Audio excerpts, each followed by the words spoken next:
Welcome everybody to Unsheathed Sword Reviews. I'm John. I'm Vic. And I'm Kane. Here having a... Who's this guy? We just found somebody wandering around outside with a backpack full of swords. We said, you better come with us, sir. You've come to the right place. These guys have nice swords on the wall. I wonder what I can do to get hold of some of those. He's just like, hey, do you want to be friends? We're like, yes, we do. We'd like to be friends, actually. This is a very productive weekend. It is. We paid a visit to whom? To the one and only Angus Trim. Indeed. Or as we call him, G Trizzle. G Trizzle. Friend of the show, G Trizzle. Yeah. Before we get into anything, just want to say thank you very much, Kane, for coming and joining us, doing these collabs. It is a lot of fun. Cheers to you, sir. Always Cheers. a pleasure. Absolutely. To our gracious hosts, Vic and Joe. Outstanding. So, Kane, since you kind of set up what we have in front of us, why don't you do a quick explanation about what these pieces are? And just for you guys to know, it's not going to be a full review. It's going to be a first impressions of 3 pieces that Kane will describe quickly. And we're just going to let you know what we think initially. So, these 3 are sent by sword friend Nate, a.k.a. Brother Nathaniel, a.k.a. the 11 Lens. Lots of different handles throughout the years. And I've reviewed more than a dozen of his designs made by Purna Darnal, but other makers. So I had a talk with him, see whether he is interested in sending some of their, latest collaboration work to you guys and to some other creators as well, and see how you feel about them. Nice. So Excellent. how do you like them so far? Well, thank you very much for setting that all up. And like Kane said, he does have reviews of some of these other designs and some of Purna's work, as does Alien Tude, and I believe Matthew Jensen also. But we have 3 interesting pieces here. John, do you want to start? Just grab a random one. Sure, yeah. The first one I will talk about is this short sword here. It is a very impressive wide-bladed arming sword. It is very, very lively in the hand. It has perhaps even less blade presence than you would expect, given how wide the blade is. It's very nimble, and it has a pretty distinctive, we'll give you some close-up images later, but it has a pretty distinctive pommel. It has a lion with a crown with red gems on it. It's pretty neat, if that's your sort of aesthetic. We cut with it a bit, and it is a very, very lively sword. It is an excellent backyard cutter. Definitely a lot of fun. You would really enjoy cutting with this. It didn't really have a ton of authority in the cut. That was my one concern with it. But as a backyard cutter, I think it's going to be one of the more fun swords you could have. So what do you think about it, Vic? Most definitely. It's pretty much echoing everything John said there. Nate was texting me about the specs and his design and all that, and he did mention that the point of balance is a little bit closer to the hilt than he preferred. He wanted it to be a little bit further out on each of the 2 short swords. So I think his original intent was probably a little bit more mass, but I agree. This thing is fast. It is sharp as hell, and it feels really good in hand. Just the way the grip feels, all of that. This gigantic Lannister pommel, as Kane called it, definitely serves as an impressive counterbalance. And yeah, I've never, had the pleasure of seeing any of Purna's work before, and this is an example of how good he is. Then damn, I totally get it. What do you think, Ken? So, Brother Nathaniel is an extremely talented designer and has designed dozens, probably even over 100 pieces by now, and sent me a few dozen of his pieces for me to review. And this design typifies his design philosophy. And this is, I was privy to his design process at the time. So this was designed, the design was inspired by the Castillon Dordogne horde. Basically a early 15th century group of swords, mostly in type 15 and 18 category, mostly arming swords, but some hand-and-half swords. So they all have a straight crossguard that's very iconic and recognizable with this curve up at the extremity of the quillon, and then usually a wheel pommel, but sometimes fishtail pommels, and a very prominent central ridge on either a 15 blade, very triangular, or an 18. So it has a more progressive profile taper, a more graceful silhouette. This one is a blend of the 2, so very close to a few of the examples housed in Royal Armories, but also Wallace collection. And essentially they are usually very hefty, authoritative arming swords. That's extremely rigid given the central ridge very thick at the base, and this one, just like pretty much all Nate's work, has a very beefy base thickness, Right. over 8 millimeters. Holy crap. Yeah, so in terms of arming source, that's basically like top 5% in Right. terms of thickness at the base. But it has a very, I didn't use caliber, but I examined the just thickness tapering overall. Right. Seems to be a very even Right. profile. Probably should have mentioned, John and I are going to bring you individual reviews for all of these. So we'll have full specs. We'll measure all the distal taper, all that kind of stuff. For So, each of these. yeah. These are just first impressions. Yeah, just quick first trying to be impressions. brief Yeah. first Yeah. impressions. Has a very even distal taper, so it handles extremely well. Right. And now it has this brass pommel. Gigantic pommel. Usually it's a wheel pommel, but this one is like a elongated globe pommel. Right. So it's kind of interesting when you use it, and we all cut with it. Yeah, And it's fun. It's fun. phenomenal. First impressions are fun. Like very, very sharp. Definitely. Yeah. So very, very positive impressions on that one. But if I'm being totally honest, I kind of like this little guy a lot better.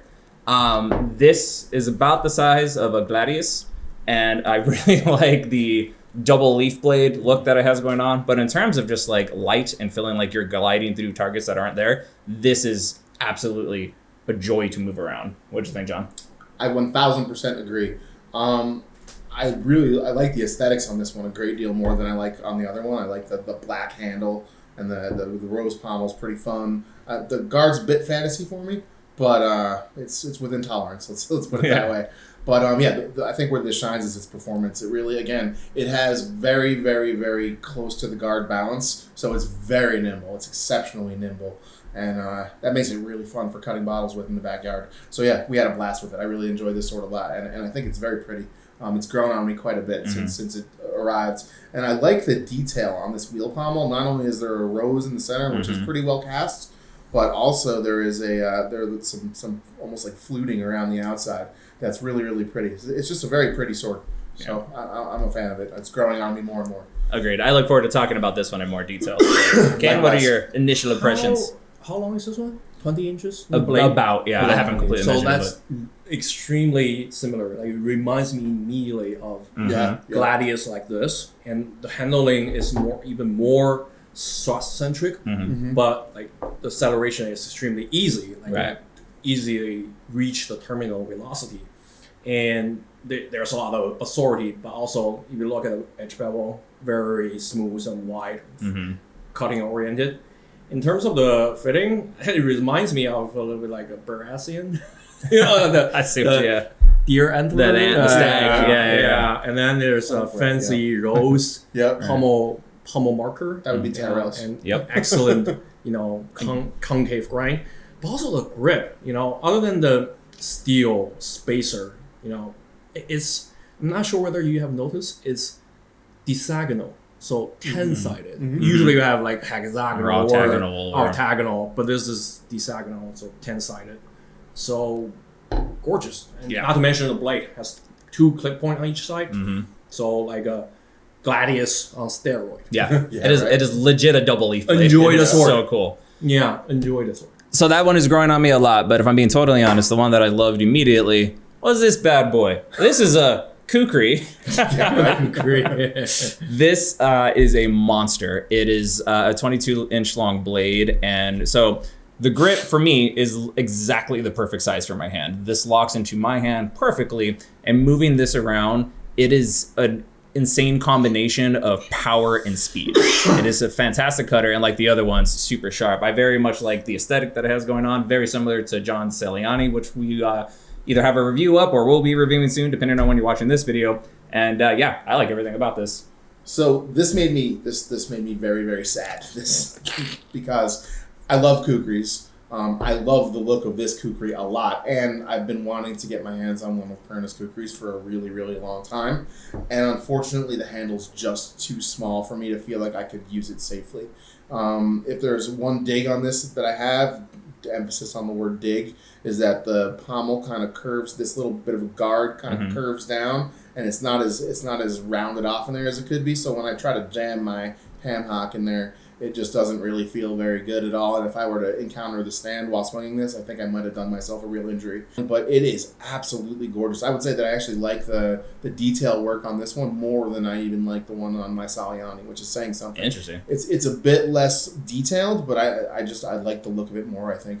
I'm in love with this. I'm definitely going to order a kukri from Purna. I'm absolutely over the moon with it. It'll fit my hand. Yes, slightly longer grip is the Exactly. only Okay. So this is designed, inspired by some of the kukris used by Nepalese royalty members. Mm-hmm. It is a dedicated fighting weapon, so agility is of paramount importance to them, although it still takes on the iconic forward curve. Right.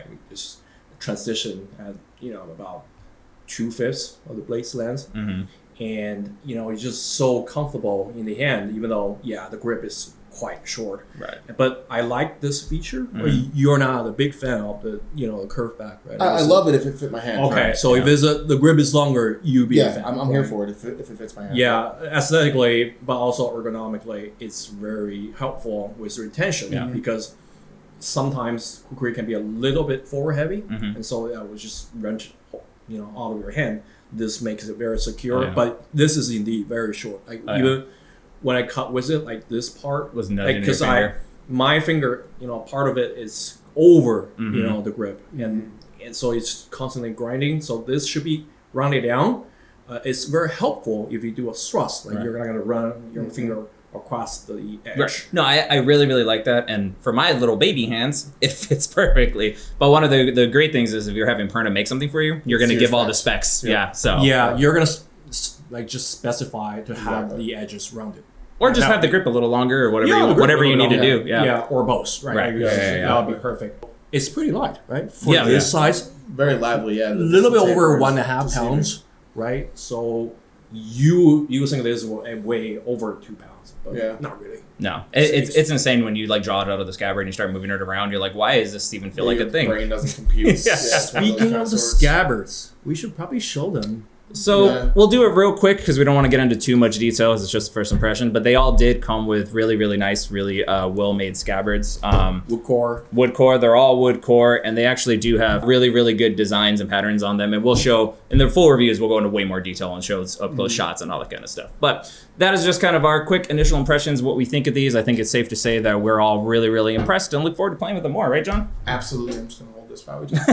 I cannot wait. So I'm gonna get a kukri from Purna. There's just no doubt about that. Well, thank you again, Kane, for joining us on this. If you guys enjoyed this video, be sure to like, subscribe, hit the bell for notifications. Thanks for joining us. Peace.